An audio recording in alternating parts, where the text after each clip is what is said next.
کیا یہ امت بھی نیست و نابود کر دی جائے گی؟ تو آئیے رسول اکرم صلی اللہ علیہ وسلم کی وہ دعا بھی یاد کر لیں۔ اللہ کے نبی محمد رسول اللہ صلی اللہ علیہ وسلم نے اللہ سے کئی دعائیں اپنی زندگی کے اندر مانگی ہے، اور اللہ نے اللہ کے نبی کی بیشتر دعاؤں کو قبول کیا، کچھ دعاؤں کو قبول نہیں بھی کیا۔ اللہ کے نبی محمد رسول اللہ کی انہی دعاؤں میں سے ایک دعا یہ ہے، اے اللہ میری امت کو پچھلی امتوں کی طرح ایک ساتھ ہلاک نہ کر دے، ایک ساتھ ہلاک نہ کر دینا۔ آپ دیکھیں، آپ اس بات کا محاسبہ کریں اور دنیا جہاں کے مسلمانوں کا جائزہ لے تو یہ معلوم پڑتا ہے کہ ہمارے گناہوں سے زمین بھی، ہمارے گناہوں سے سمندر بھی، ہمارے گناہوں سے ریگستان بھی فساد میں مبتلا ہو چکے ہیں، لیکن اس کے باوجود اللہ نے ہمیں مہلت دی ہوئی ہے، اس کے باوجود ہمیں ڈھیل دی جا رہی ہے، اس کے باوجود ہم اس زمین کے اوپر باقی ہیں، تو صرف اور صرف اس وجہ سے کہ اللہ کے نبی محمد رسول اللہ صلی اللہ علیہ وسلم نے دعا کی، اے اللہ میری امت کو ایک ساتھ ہلاک نہ کرنا، جیسے پچھلی امتوں کو ہلاک کیا گیا، قوم نوح کو ہلاک کیا گیا، قوم سمود کو ہلاک کیا گیا، قوم عاد کو ہلاک کیا گیا، قوم لوط کو ہلاک کیا گیا۔ اے اللہ اس طریقے سے یک بار میں ایک ساتھ میں میری امت کو ہلاک نہ کرنا۔ تو اللہ کے نبی کی یہ دعا اللہ رب العالمین نے قبول فرمائی۔ دوسری دعا اللہ کے نبی محمد رسول اللہ صلی اللہ علیہ وسلم نے کی، اے اللہ میری امت کے اندر تفرقہ پیدا نہ کرنا، فرقے پیدا نہ کرنا۔ اس دعا کو رد کر دیا گیا، یہ دعا قبول نہیں ہوئی،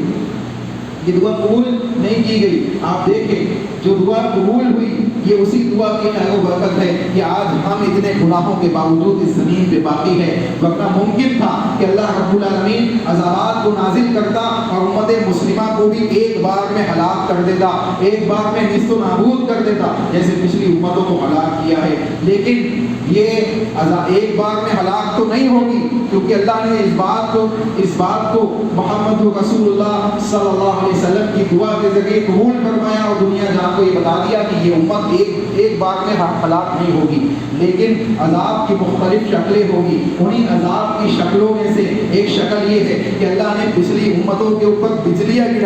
گرائی ہے اور بجلیوں کے ذریعے ان کو ہلاک کر دیا۔ یہ امت مسلمہ کے سلسلے میں رسول اکرم صلی اللہ علیہ وسلم نے ارشاد فرمایا کہ قیامت سے پہلے زلزلے بہت زیادہ کثرت کے ساتھ آئیں گے اور بجلیوں کے ذریعے لوگوں کو ہلاک کیا جائے گا، یہاں تک کہ اللہ کے نبی محمد رسول اللہ صلی اللہ علیہ وسلم نے ارشاد فرمایا، مسند احمد کی حدیث ہے، ابو سعید الخدری رضی اللہ تعالیٰ عنہ حدیث کے راوی ہے، کہتے ہیں تبصر الصواعق ان اقتربت الساعہ، کہ قیامت کے نزدیک کثرت کے ساتھ بجلیاں گرے گی، آسمان سے بجلیاں گرے گی، بجلیاں نازل کی جائے گی لوگوں کے اوپر، اور ان بجلیوں کی وجہ سے کیا ہوگا، یأتی الرجل القوم فیقول من سیقا قبل الغدائی، کہ کون ہے، ایک آدمی آئے گا اپنی قوم والوں کے پاس اور کہے گا، یعنی موت ان بجلیوں کی وجہ سے اس انداز سے اس کثرت کے ساتھ ہوگی کہ لوگ جب اپنی قوم والوں کے پاس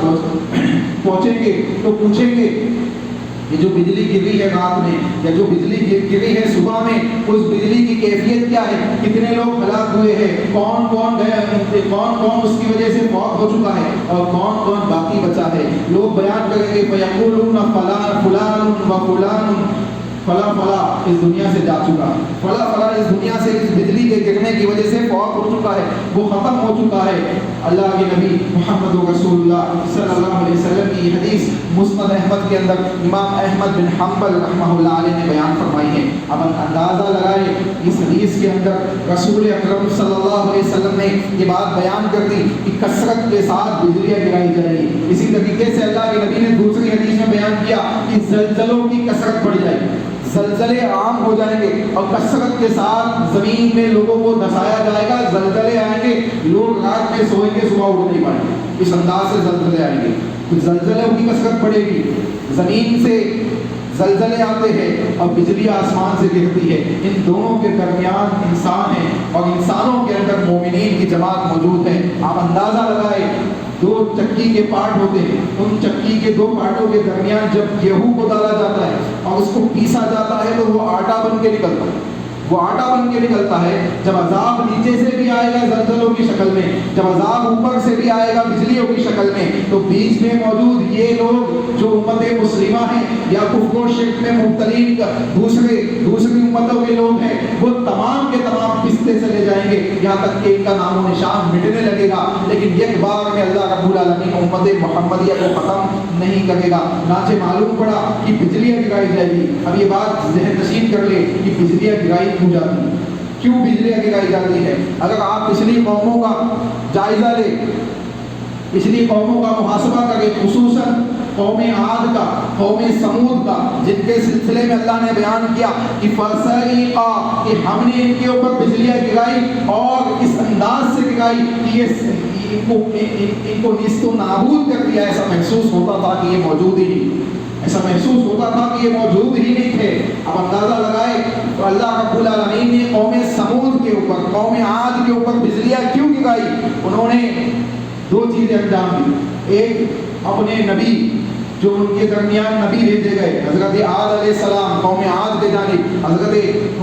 حضرت ہود علیہ السلام قوم عاد کے جانب، قوم سمود کے جانب نبی بھیجے گئے۔ جو نبی ان کے جانب بھیجے گئے، انہوں نے کھلم کھلا اس کا کفر کیا، اس کی باتوں کو تسلیم نہیں کیا، اس نے جو اللہ کے پیغامات ان کے سامنے بیان کیے اس کو ایکسیپٹ نہیں کیا۔ نبی نے اپنی اتباع کی دعوت دی، اس نبی کی اتباع نہیں کی گئی۔ آج افسوس کے ساتھ یہ بات کہنی پڑتی ہے، امت مسلمہ اسی راستے پہ چل نکلی ہے، امت مسلمہ اسی راستے کے اوپر آج موجود ہے کہ وہ ایک جانب کو اللہ کی وحی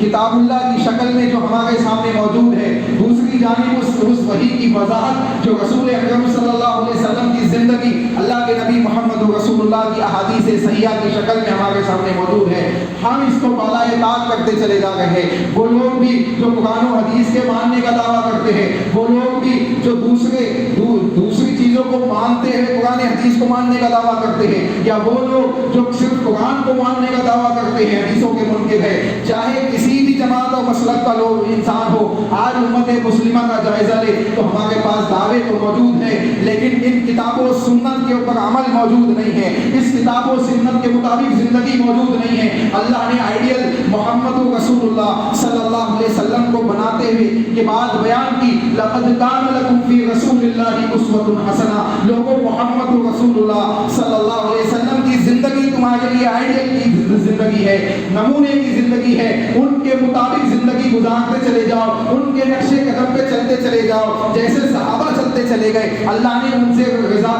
رضامندی کے اعلان کو کتاب اللہ کے اندر نازل فرمایا، اللہ نے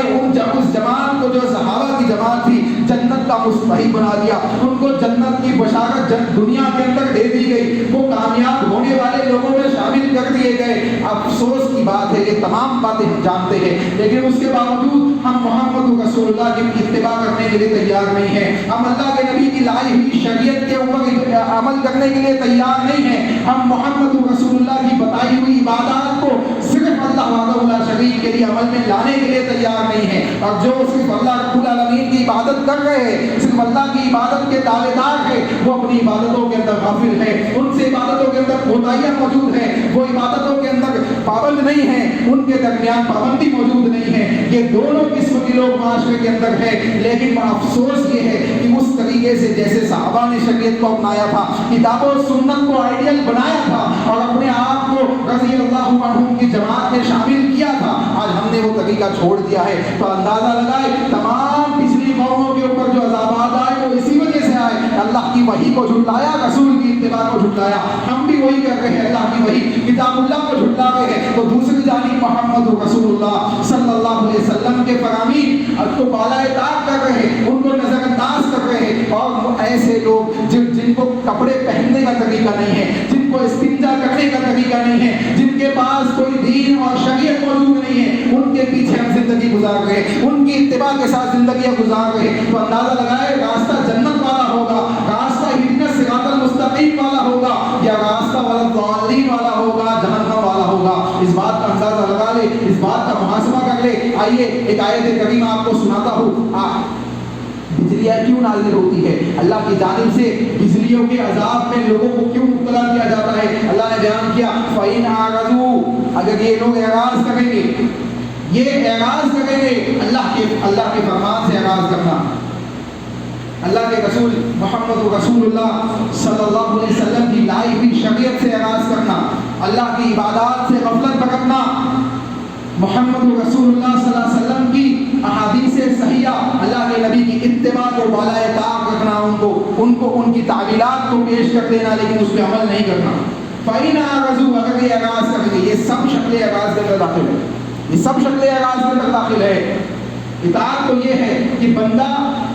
ایک بات سن لے کہ یہ بات کتاب اللہ کے اندر ہے، ایک بات سن لے کہ یہ بات رسول اللہ صلی اللہ علیہ وسلم نے کہی ہے، اللہ کے نبی نے عمل کی ہے۔ اطاعت تو یہ ہے کہ اس کو سننے کے بعد اس کے دل میں یہ محسوس نہ ہو کہ یہ میرے مسلک کے خلاف ہے، یہ میرے معاملات کے خلاف ہے، یہ میرے آبا و اجداد کے خلاف ہے، یہ میرے اعمال کے خلاف ہے۔ اس کو تو یہ چاہیے کہ میں مومن ہوں، اللہ نے حکم دیا الذین یؤمنون بالغیب، ایمان والا تو وہ ہے جو غیب کے اوپر ایمان لاتا ہے۔ غیب اللہ کے نبی اللہ رب العالمین کی ذات ہے جس کو میں نے دیکھا نہیں ہے لیکن میں ایمان رکھتا ہوں۔ رسول اللہ صلی اللہ علیہ وسلم اس دنیا میں بھیجے گئے، اللہ کے نبی نے کہا طوبیٰ لمن رآنی وآمن بی وطوبیٰ سبع مرات لمن لم یرنی وآمن بی، ان لوگوں کے لیے ایک مرتبہ خوشخبری ہے جنہوں نے مجھے دیکھا اور مجھ پہ ایمان لایا، اور ان لوگوں کے لیے 7 مرتبہ خوشخبری ہے جنہوں نے مجھے نہیں دیکھا اور ایمان لایا۔ ہم وہ لوگ ہیں جنہوں نے اللہ کے نبی کو نہیں دیکھا لیکن اللہ کے نبی کے اوپر ایمان رکھتے ہیں۔ ہم 7 مرتبہ رسول اللہ صلی اللہ علیہ وسلم کی زبانی خوش نصیبی اور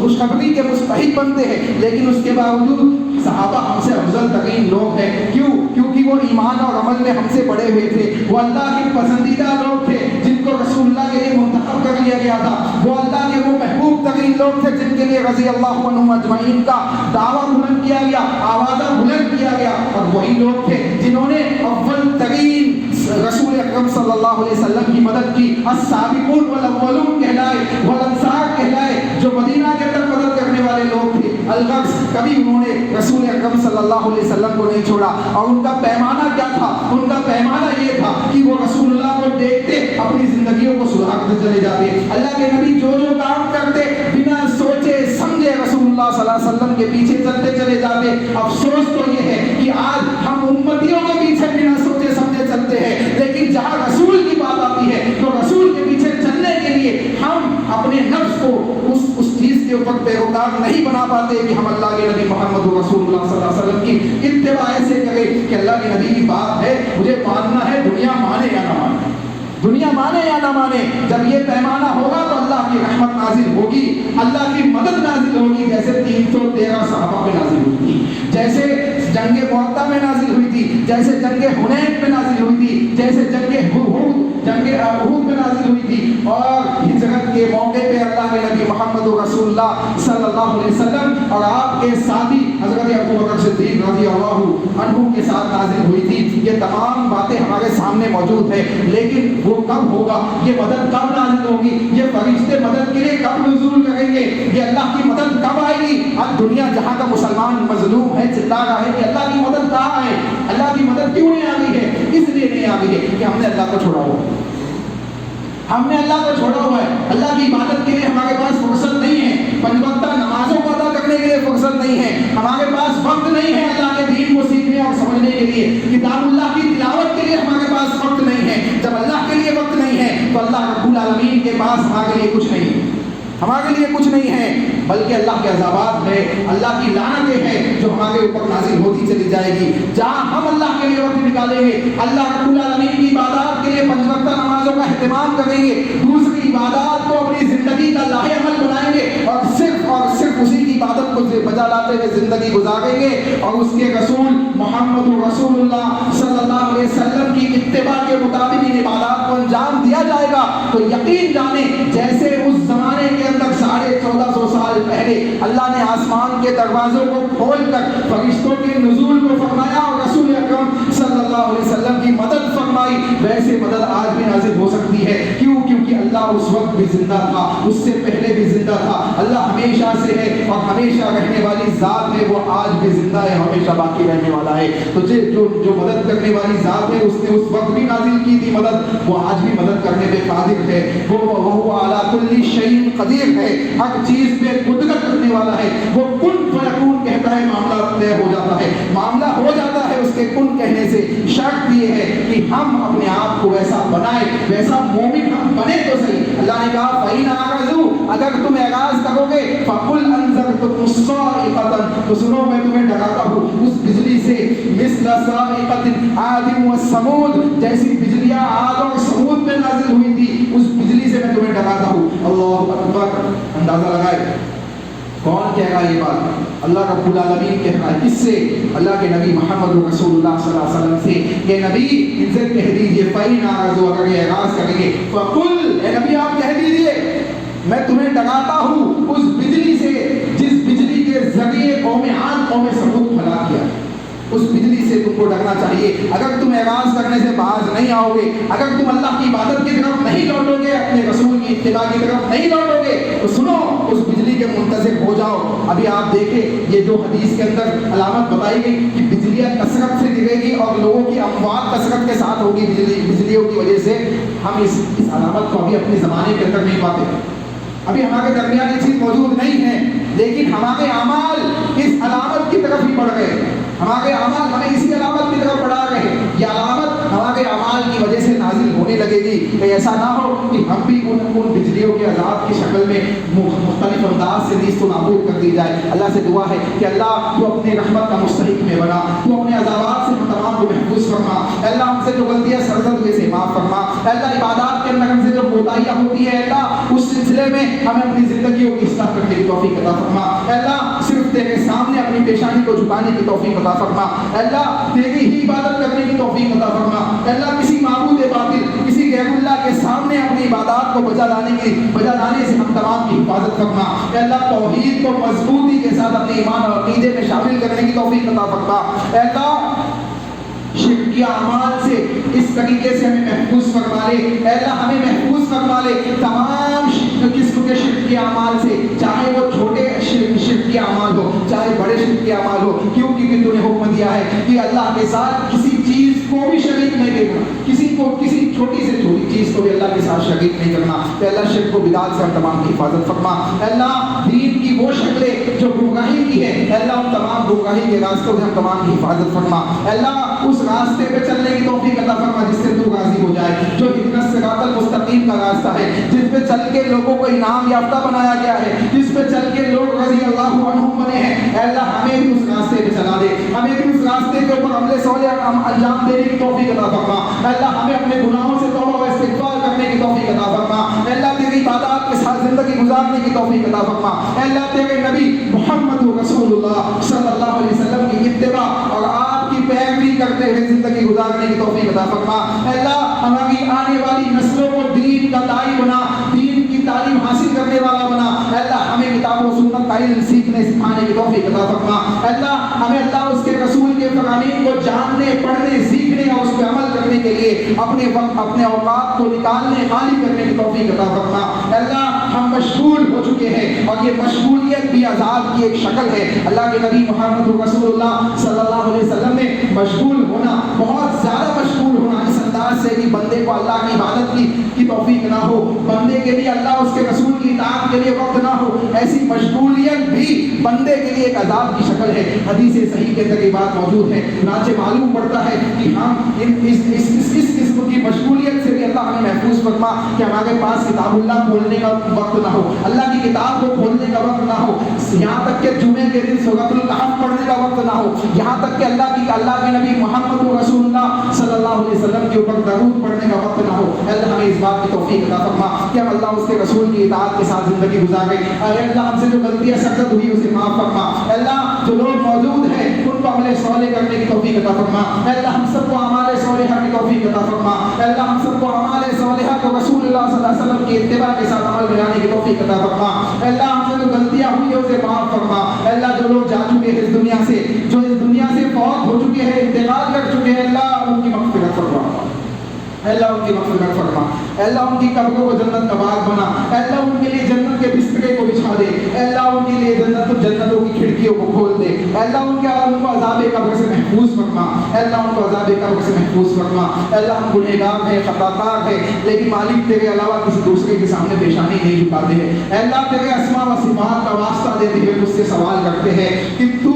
ہماری دعاؤں کو قبول فرما اور ہمیں جنت الفردوس میں جگہ عطا فرما۔ اللہ ہم تجھ سے سوال کرتے ہیں، اللہم انا نسألک الجنت الفردوس ونعوذ بک من النار، اللہم انا نسألک الجنت الفردوس ونعوذ بک من النار، اللہم انا نسألک الجنت الفردوس ونعوذ بک من النار۔ اللہ ہم سب کو عذاب قبر سے محفوظ فرما۔ اللہ آنے والی آخرت جو قائم ہونی ہے، جس کا قائم ہونا یقینی ہے، اللہ اس آخرت میں ہم تمام کو اپنے رحمتوں کے سائے میں ڈھانپ لے۔ اللہ دنیا کے اندر موجود مختلف فتنوں سے ہم تمام کی حفاظت فرما، ہمارے اہل خانہ کی حفاظت فرما۔ اللہ ہمیں اللہ کے حقوق کو ادا کرنے کی توفیق عطا فرما، رسول اللہ صلی اللہ علیہ وسلم کے حقوق کو ادا کرنے کی توفیق عطا فرما۔ اللہ ہمیں حقوق العباد کو ادا کرنے کی توفیق عطا فرما۔ اللہ ہم سے جو غلطیاں سرزد ہوئی اسے معاف فرما۔ اللہ ہم پہ وہ بوجھ نہ ڈالنا جو اس سے پہلے کی امتوں پہ بوجھ ڈالے گئے۔ اللہ تو دوسرے لوگوں کے مقابل میں ہماری مدد فرما، ہمارا حامی بن جا، ہمارا ناصر بن جا۔ اللہ ہم گنہگار ہیں، خطا کار ہیں، ہماری دعاؤں کو جو ٹوٹے پھوٹے الفاظ میں ہم نے تجھ سے مانگی ہے اللہ اس کو قبول فرما۔ ربنا تقبل منا انك انت السميع العليم وتب علينا انك انت التواب الرحيم برحمتك يا ارحم الراحمين۔